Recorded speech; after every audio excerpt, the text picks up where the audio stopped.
안녕하세요. 가치 투자를 추구하는 가트로의 서물정입니다. 이번 영상에서는 9월 2주차 경제지표 캘린더를 살펴보도록 하겠습니다. 지난주 시장에는 급작스럽고도 충격적인 조정이 있었습니다. 지난 3주 동안 상승을 유지하며 나스닥의 경우 한때 12,400포인트를 돌파하면서 사상 최고점을 찍었습니다. 하지만 다음날 바로 5% 가까이 급락을 하면서 이전의 상승분을 거의 대부분 돌려주게 되었습니다. 그리고 이러한 여파는 금요일에도 이어져 시장은 큰 하락을 겪은 뒤 마감했습니다. 많은 전문가들이 버블이라고 외치며 리스크에 대해서 말했던 만큼 이번의 하락은 예견된 상태였습니다. 다만 이러한 하락이 언제 일어날 것인가에 대한 정확한 날짜만을 정하지 못하는 상태였습니다.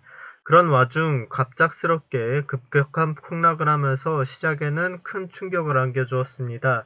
이번에 이렇게 단순히 증시를 이끌어가던 주도 섹터가 무너지는 것만으로 이렇게 큰 급락을 보여준다는 것은 그만큼 현재 시장이 버블이 있으며 이것이 언제든 급작스럽게 터질 수 있다는 것을 이야기합니다.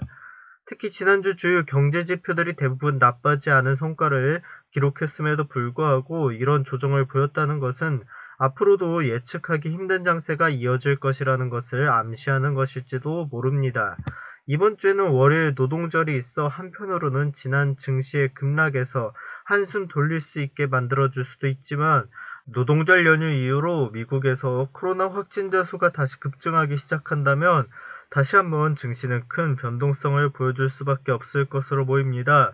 이러한 상황 가운데 이번 주에는 어떤 경제지표 이벤트들이 있을지 살펴보도록 하겠습니다. 이번 주에는 미국의 에너지정보청 EIA에서 발표하는 단기 전망 보고서가 기다리고 있습니다. 지난주 증시의 폭락과 함께 유가 또한 가격이 크게 하락했습니다. 최근 원유 재고량의 지속적인 감소와 함께 증시의 상승으로 함께 상승세를 유지하던 것을 일주일도 되지 않아 반납하게 되었습니다. 일각에서는 지난주 재고 감소가 허리케인으로 인한 왜곡이라는 평가도 나오고 있고 사우디에서도 원유 가격을 내려 판매한다는 소식에 유가 하락에 더 힘이 실렸습니다. 현재 유가의 큰 변동성이 나온 가운데 미국 에너지정보청 EIA에서는 이번 한 달간의 움직임을 어떻게 예측하고 있을지 수요일 단기 보고서를 통해 알 수 있겠습니다. 이번 주 수요일 우리나라는 실업률을 발표했습니다. 코로나 발생 이후 큰 폭으로 올랐다가 천천히 하강 중이었던 실업률은 지난 7월 발표에서 예측치 3.8%보다 높은 4.2%였습니다. 이번에는 8월 발표인 가운데 8월부터 다시 코로나가 기승을 부리기 시작한 만큼 지표들이 걱정이 됩니다. 과연 이번 8월 우리나라의 실업률은 어떻게 나올까요? 세계 주요 증시가 하락을 이어가고 있는 가운데 이번 주 목요일 중요 이벤트들이 포진해 있어서 현재 흐름의 새로운 전환점이 될 수 있는 만큼 관심을 가지고 확인해야겠습니다. 우선 목요일 오후 8시 45분 유럽의 중앙은행인 ECB에서 통화정책 보고서를 발표합니다. 또 이어서 9시 30분 기자회견도 예정되어 있습니다. 유럽 또한 코로나로 인해 골머리를 앓고 있는 가운데 유럽 중앙은행에서는 어떤 대책들을 가지고 나오고 이를 시장은 어떻게 반응할 것인가 중요해지겠습니다. 유럽의 기자회견이 이어지는 동안 미국에서는 동시에 생산자 물가지수와 신규 실업수당 청구 건수가 발표됩니다. 신규 실업수당 청구 건수의 경우 지난주 크게 하락하면서 매우 좋은 모습을 보였지만 증시의 주도 섹터의 폭락으로 큰 영향을 미치지 못했던 모습입니다. 게다가 이번 주에는 지난주보다 오히려 상승을 예측하고 있는 상황입니다.